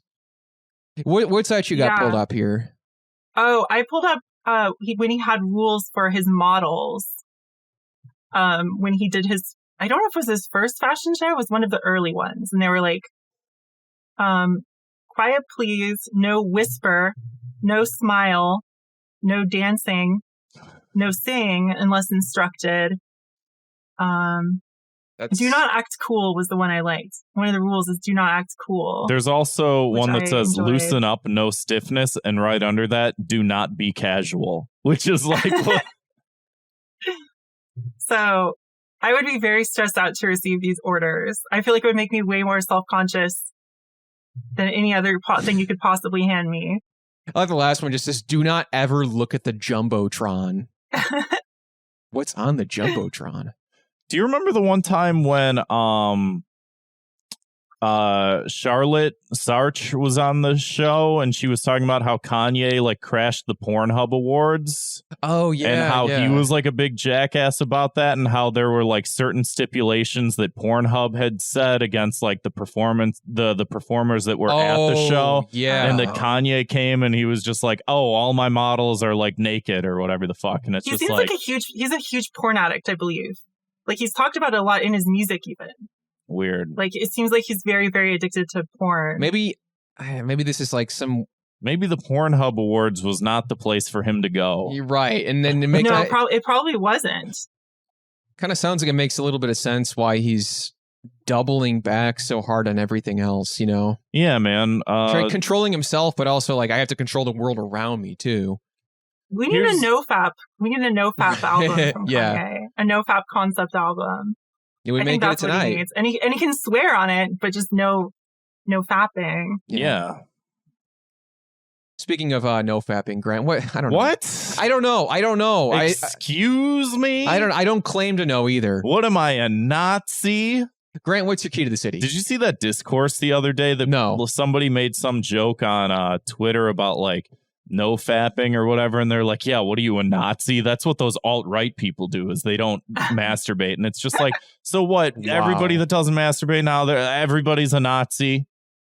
I don't know, whatever the fuck. Awfully defensive. You know, I do feel like there's a connection between, like what I was talking about earlier. I feel like it's the very liberal mindset of that, for example, Ratchet and Clank article of like wanting to just be feeling pleasure all the time. And I do feel like liberals are very pro just like coming and touching yourself all the time and like watching, you know, colorful children's cartoons. And I don't know. I do feel like there's like a connection between all that stuff. So in that way, if you are going to politicize fapping versus no fapping, I would say, at least in the current like atmosphere, I would say fapping is on the liberal side, and no fap does feel a little more just by, you know, negative definition. Like it seems like it would go on the other side. You know, politics change over time. It could go the other way. Like what is that argument? People are always making, oh, you know, the Nazis were the Democrats back in the day. They used to masturbate or whatever. That's what you're going to hear a lot about in the future. You know, back in my day, you know, the other guys masturbated a lot. Well, you know, there was that, like the Beatles talked about how they used to masturbate together. Yeah. When they got old. Shit, and I just feel like if everyone lived to that age, when they could talk about their masturbation, like if Lincoln lived long enough to feel comfortable, like going public with his masturbation habits, I don't know. It just feels like history would look different. Yeah. If only they didn't shoot him. Kind of sad. Yeah, it is sad. Grant, what do you? But at least we know it about the Beatles. I'm glad we got that insight. Thank God. I mean, as a bit of a Beatles nerd, yeah, definitely. I'd like to know that about the Beach Boys. What's that? I feel like I'd like to know about the Beach Boys' masturbation habits. I feel like I'm just going to go ahead and assume. I just feel like that would be interesting. I'm going to go ahead and assume Brian every Wilson, prolific band is had at least one. I'm going to guess Brian Wilson was no fap, but the other ones were doing it all the time. Laissez-faire. You know, that's my intuition. If John Wilkes Booth had shot Abraham Lincoln in the back of the head with a large cum shot as opposed to a bullet, wow, the world would be a lot different of a place. Yeah. No, but he was too frivolous with his seed. Food for thought was the issue. My key to the city this week goes to this video that I saw a little bit back ago. I don't know who this is. It says right there. Yeah, but I'm saying, like, I'm not familiar with the work of this person. I've not seen her content before, but because I'm a toxically masculine male, I saw that Maggie May Fish made a video about Fight Club, and it was pretty good. I've heard of this person before. I heard it's good. I heard this stuff is good. It was a refreshing take on a 20-year-old movie that I don't think that I'd heard this level of analysis before about this movie, and I liked this video a lot. So check it out. Fight Club and Fincher, an analysis by Maggie May Fish. When was the last time you saw Fight Club? Because I've seen it once, and it was like, what? Like over a decade. Yeah, I saw it. I got it. It's been almost 15 years, probably. Probably about the same for me. At least 5+, if not 10+. And I guess it was like a big movie for. Yeah, I mean, it was like when it came out, it was huge, and it's been like this weird cultural like milestone. Yeah. And then there's the first My Little Pony Friendship is Magic. Exactly. It was like the direct predecessor. And absolute direct. And then obviously like there's like this crazy discourse about like, oh, like these toxic men who say that Fight Club's their favorite movie, which is like, yeah, there's a point to that. But also like, I still like the nuanced conversation of like, what really is this talking about? And like, our reactions to it, are they warranted? Are they not warranted? Like, what role does this sort of play in society and stuff like that? So like, for some reason, Fight Club is like very, like, I feel like I'm always thinking about it because it's just like one of those things, one of those cultural points where it's just like inherently divisive, but at the same time incredibly popular, and like people really can't make heads or tails of it, and it's always fascinating. Do you think people are still watching it? And also, do you think that like Zoomer young adults are watching it? Because I feel like they probably aren't, but maybe they are. I would guess not. I guess I wouldn't know. I would guess not, but also just based on the fact that like so many people talk about it still, like that maybe. Actually, I could see an argument for it with a lot of these guys who idolize these Ryan Gosling characters in movies like Blade Runner 2049 and Drive and stuff like that. I feel like it guys does, like me. Yeah, it's guys like to me because I feel like he has very soft features. You know what I mean? Like he's kind of like effeminate. Yeah, I think that sort of plays into the roles that he does for those films, you know, where he's like the quiet, sort of effeminate, sort of soy boy-y looking. Okay, I guess that it's like the fantasy of him being like empowered, like in Drive. Sure, kind of, yeah. Maybe. So I disliked him until Blade Runner 2049, which I like that movie. I like that but movie I think what just bothered me was that everyone said he was like the hottest guy in the world, like in The Notebook and stuff. Like everyone said he was so hot, and I didn't see it. It didn't work for me. Also, me not too. Yeah, same. Yeah, because I think it's like, you know, the tall, dark, and handsome thing. He's not dark. He has blonde hair. He's also like kind of short too, isn't he? Yeah, he's 4'12". He's got blonde hair like a woman. Yeah. All right. Let's move on to this week's. He's probably short. He seems short. I think we'll look it up later. A Ryan Gosling. Chat says 5'2". That's really short. 5'2". That seems like excessively short. Yeah, that's actually. I would be surprised if that was the real digits. I don't like him anymore. This week's Thought Cops word of the week. This week's word of the week. I'm just like burning all Google my says posters. 6 feet, which also feels false. That doesn't. No way. There's no way he's 6 feet tall. No way. This week's Thought Cops word of the week is fake cell. It's someone who pretends to be an incel. I hate them. Yeah. Leave it to us real incels. Seriously. I've been spending a lot of time studying, not a lot of time, but a little time listening to like the femcel side of things recently. But it's not really, I don't know. They don't have much of a community. And that's pretty much just like female incel, right? Yeah, female incels. But they're different. But they're also kind of the same in a weird way. Right. Anyway, that's a whole nother rabbit hole. I played a gym cell for a season on Thought Cops. Yeah. That was fun. That's a guy who goes to the gym. And is it causal or is it is the fact that he goes to the gym responsible for him being in it? Because I feel like usually they're like something cell, and like the word before cell is supposed to mean like why you're an incel. But I feel like if you're a gym cell, that sounds like you were an incel and then you just started going to the gym because you have nothing else going on. Well, to be fair, like vol cell is like voluntarily celibate. So it's like you go to the gym and you're celibate. So it's like you're choosing like lifting and working out over.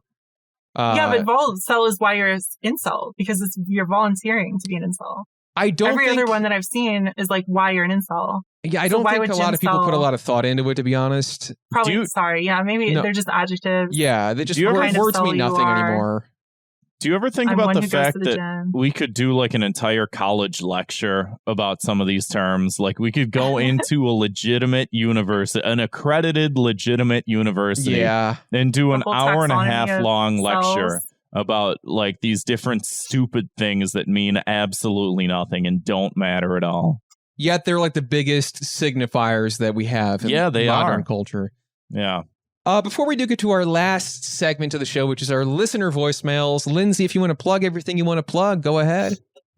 Oh, I guess just my Twitch is cool. Okay. Skylarky, Skylark with a Y at the end. That's it. All right. Yeah. Check it out. If you like video games and liars. Yeah. Perfect pitch. A lot of lying. A lot of falsehoods. Without further ado, though, let's listen to some voicemails from our wonderful listeners. If you want to go ahead and give us a call, it's 312-788-7361, or you can always send us an audio file to thoughtcopspodcast@gmail.com. Hit it.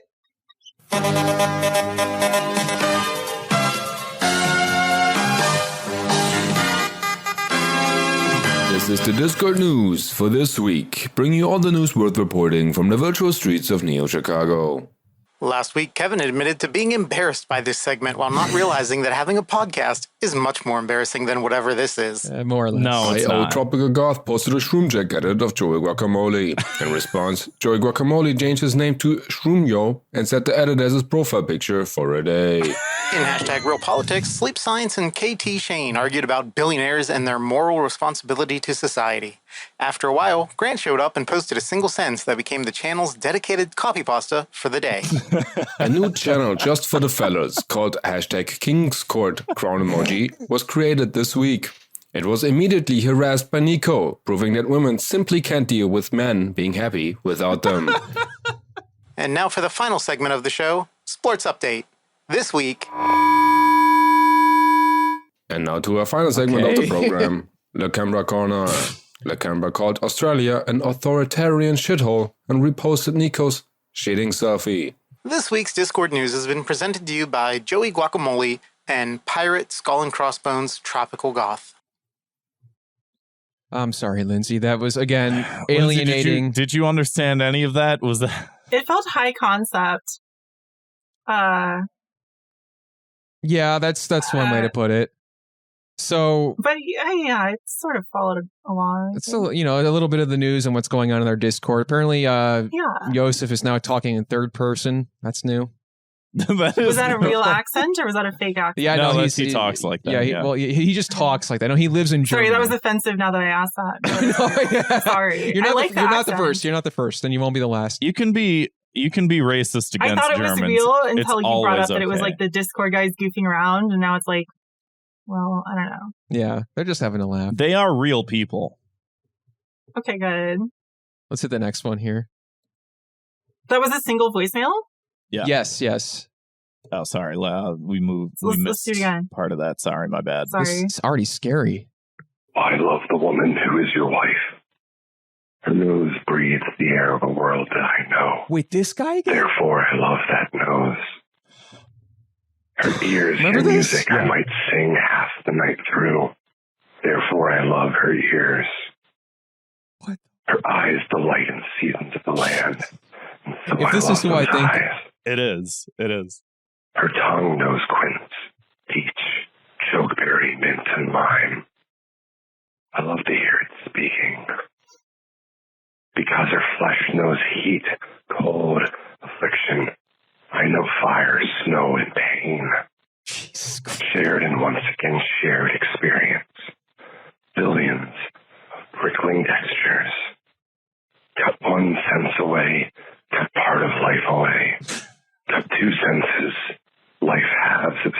the instant. We love what we know. We love what we are. Common cause, common cause, common cause of mouth, eye, ear, tongue, hand, nose, flesh, heart, and soul. All right, see you guys. Thank you. So that All listener, right, see you guys. this if that's the same person I'm thinking it is, we had this I listener think it is, yeah. from Okay. 2 years ago who would leave these cryptic voicemails that were these long, rambling passages from some sort of stories or Some sort of story or some sort of like poetic something or a novel or like some Yeah. I don't know what, but I forgot about it until I forgot just also now, yeah. until you said, "Oh, is this?" and I was like, "Oh, I Yeah. forgot about that." It unlocked a memory. Yeah. This was the early days Mhm. of the Thought Cops. Oh, our stalker's still alive. How nice. Hey, let's hit the next one. I need a palate cleanser. And good evening, Thought Cops. Ah, Once here we again, go. gracing your voicemail, it is I, Leo the Incredible. Hello, Kevin. Hi. Hello, Grant. Hello. I hope your evening is going well. Yeah, it's pretty Yes. good. I have something a little bit different this time on this voicemail. Oh, good. I'd like to report a thought crime. I'm not sure anyone's ever called in and reported a thought crime. Maybe, maybe not. That is why we here have is my this. thought crime. All week, I've had the pleasure of scrolling through Twitter. And on my timeline, I noticed that a couple of rich men, real billionaires, launched themselves up into space. They did be Incredible. doing that. Civilian spaceflight. Just the idea that some regular old Joe, although maybe with a boatload of cash, could get himself up into space. The thought crime that I like to report is all the snark from the people that whined and complained. Jeff Bezos is a billionaire. He could put his billions of dollars into something to take care of poor people with something else entirely, into taxes. Yeah. Where's this going? The amount of money that you could call wasteful spending by any number of companies, individuals, or governments is high. You could pick out any millionaire, Yeah, that's any a problem. billionaire, any company, and any country and accuse them of the same damn thing. Yeah. But because these are private individuals, they get scolded, told that your playboy ways of spending money and looking cool, it's too cool. You're looking way too posh, way too posh awesome. in his Gotta dial it astronaut back, buddy. Time to open uniform, up a few wearing free a clinics. cowboy hat. Although the idea might be great, I don't find the idea of dictating to an individual or a CEO of a company how that money is spent is any good for anybody. This is a thought crime, gentlemen. It's a thought crime, and I hate to see it continue. I wonder what your opinion is on it. Have a great night, gentlemen.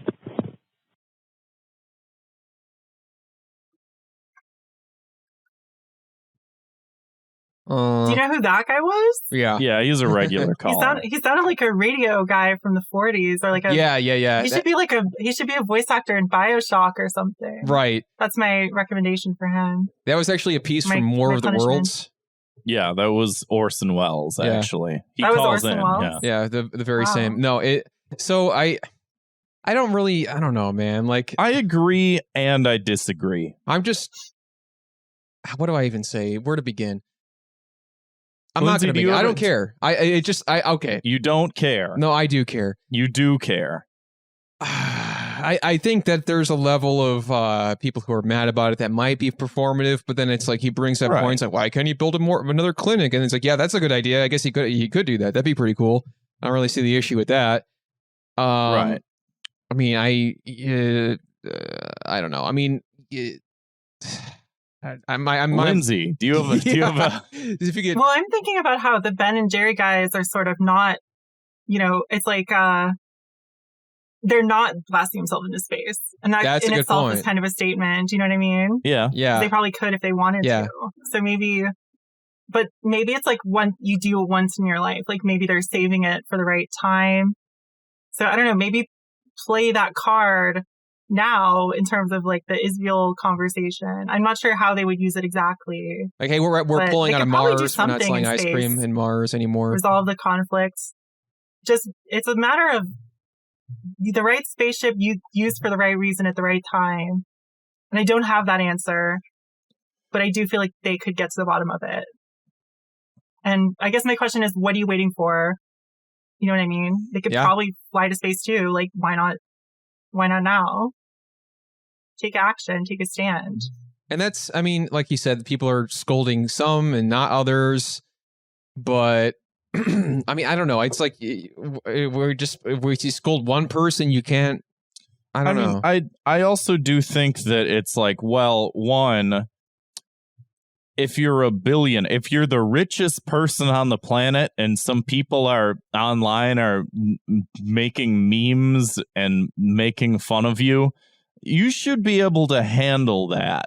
You should just pay people to make you not look at that. Like, it doesn't matter. Yeah. You're probably already not looking at private enterprise. Yeah, that's, you know what I mean? That's sort of our business model. Flying to space. Yeah.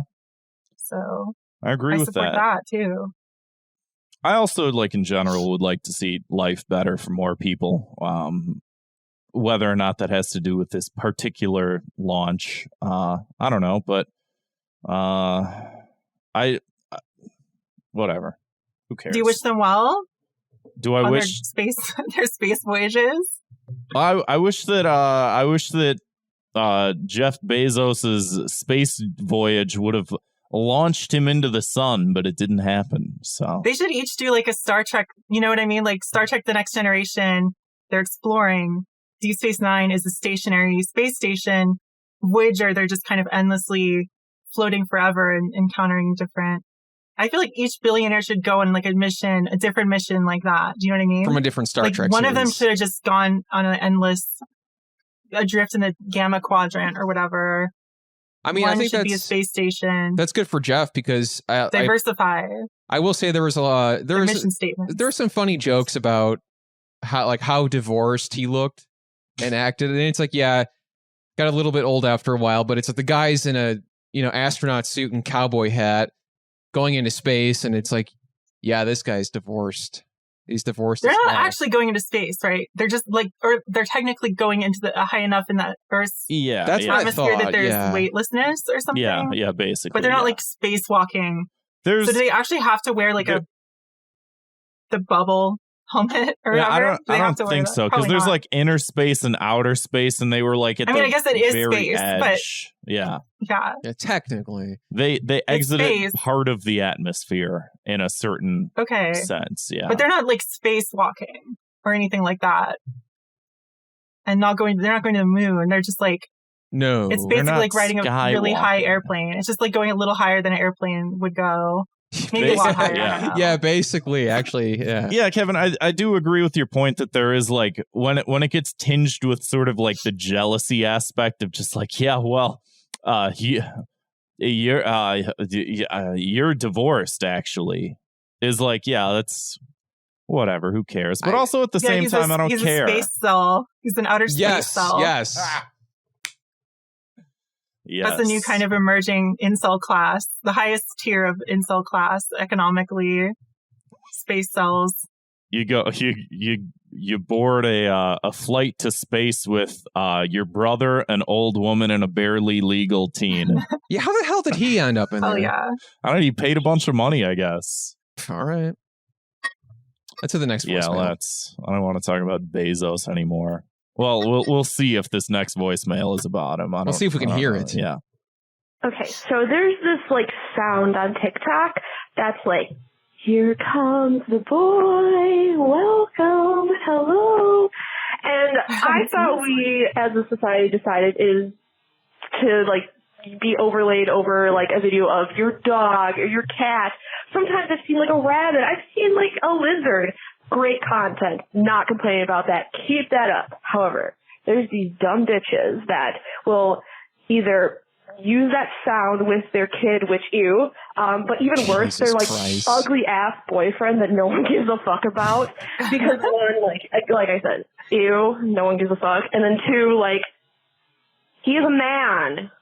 You are 30. He should not be the boy. He should be your man because you should be married. I was picturing children. And my punishment is literally just use that sound for your cute animals because you literally cannot go wrong with that. Whereas if you use your boyfriend, you cannot go right with that. What was it she said? That boy? So, Like that boy? Yeah.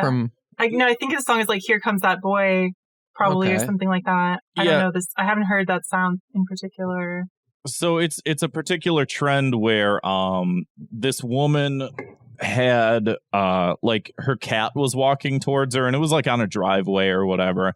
And as the cat's walking towards her, she just starts singing at the cat, and then you know how TikTok works is you can take a sound and then you can like make your own video over the sound. Yeah. And so like people started adding like as she's singing, like they do like a piano accompaniment to make it sound like it's an actual song and stuff like that. And then people would take those sounds and then like, oh, here comes the boy. And it's like a little animal that's like walking towards the camera or whatever. And it's just a cute little funny whatever thing. And then of course people start using it towards like, here comes the boy. And it's like your dad. Oh, okay. Yeah, I see. Sorry, I had to re-explain the whole thing. It makes more sense now. I didn't get it at first. Do you get those on your For You page? Do you personally? Does it serve you up those? Because I've never seen them. Yeah, I've seen them. I just get suicidal teens and like conspiracy Only theorists. that? No, also conspiracy theorists. I got one recently that said the Grand Canyon is fake. Jesus. Yeah.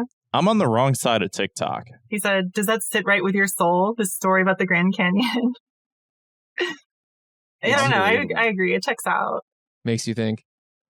Actually, what she's talking about, though, too, is someone made note of that and said something along the lines of like, hey, if you're going to make these videos, why don't you say, like, no one asked for a video that's like, here comes the man, hello, taxpayer.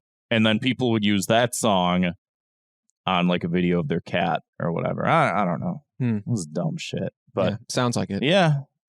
So that's it. That's the show. That's the show. Lindsay, thank you so much for coming on. It was a real pleasure. It's my first podcast experience. You did great. You did a great job. Thank you. Yeah. Everybody at home, thank you for listening. Yeah, everybody at home, clap. Yeah, clap along with us. Also, if you want to support the show, you can head on over to patreon.com/thoughtcops. I got all kinds of bonus stuff on there, which I keep forgetting to mention until the end of the episode that we have. We'll figure it out next time. So check that out. We'll probably have a new bonus episode by the time next episode's out. So. Yeah, that sounds about right. And you can hang out in the chat here, the live chat, talk about things like, what were they saying earlier? Just completely unrelated stuff. Have your own conversation. It It doesn't even fucking matter.